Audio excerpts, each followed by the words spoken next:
YCP అధినేత అమరావతికి తన సంపూర్ణ మద్దతు ఉంటుందని ప్రకటించారు. ఇక అంతే, వైసీపీ నేతలంతా ఒకటే మాట, అమరావతికి మేము వ్యతిరేకం అని ఎప్పుడు అనలేదే.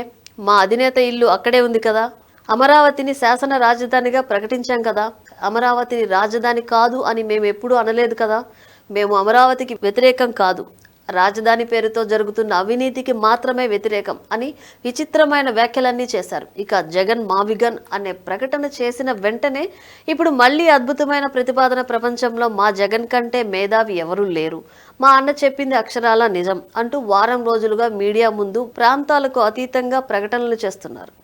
మచిలీపట్నం, విజయవాడ, గుంటూరు ప్రాంతాలు అభివృద్ధి చెందుతాయని, దీనివల్ల రాష్ట్రానికి మేలు జరుగుతుందని వైసీపీ నేతలంతా పెద్ద పెద్ద మాటలు చెబుతున్నారు. ఆ రోజు అమరావతి ప్రాంతాన్ని శ్మశానంతో పోల్చిన మాజీ స్పీకర్ తమ్మినేని సీతారాం, విశాఖను పరిపాలన రాజధాని చేస్తే వెనుకబడిన ఉత్తరాంధ్రకు ఎంతో మేలు జరుగుతుందన్నారు. ఆ రోజు జై విశాఖ అన్న తమ్మినేని, ధర్మాన ప్రసాదరావు, బొత్స సత్యనారాయణ, సీదిరి అప్పలరాజు, గుడివాడ అమర్నాథ్ వంటి నేతలంతా ఇప్పుడు మాత్రం మావిగానికే మా ఓటు, ఇదో అద్భుతమైన ప్రతిపాదన, ఇలాంటి ప్రకటన నభూతో నా భవిష్యత్ అని వ్యాఖ్యలు చేస్తున్నారు.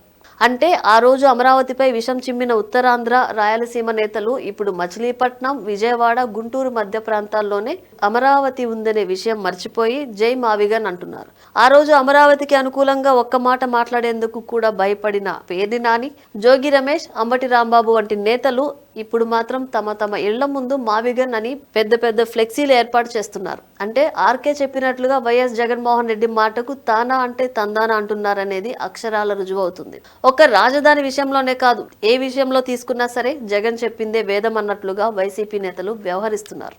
మాజీ మంత్రి వైఎస్ వివేకానందరెడ్డి హత్య జరిగినప్పుడు ముందు చంద్రబాబు చేయించారన్నారు, తర్వాత ఆయన కుమార్తె సునీత ఆస్తి కోసం చేయించారన్నారు, తర్వాత మాకేం తెలియదు అని జగన్తో పాటు ఆయన సతీమణి భారతిరెడ్డి ఆధ్వర్యంలో నడుస్తున్న సాక్షి పత్రిక కూడా మాటలు మార్చేసింది. ఇవే మాటలను వైసీపీ నేతలు కూడా అందుకున్నారు. 2019 ఎన్నికల ప్రచారంలో వివేక హత్య కేసును బాగా వాడుకున్న వైసీపీ నేతలు 2024 ఎన్నికల్లో మాత్రం అసలు ఆ విషయం పూర్తిగా మర్చిపోయినట్లు నటించారు. అందుకే వేమూరి రాధాకృష్ణ కూడా తన కొత్త పలుకులో జగన్ చెప్పినట్లు వైసీపీ నేతలు ఆడతారు అని ఘాటుగా వ్యాఖ్యానించారు.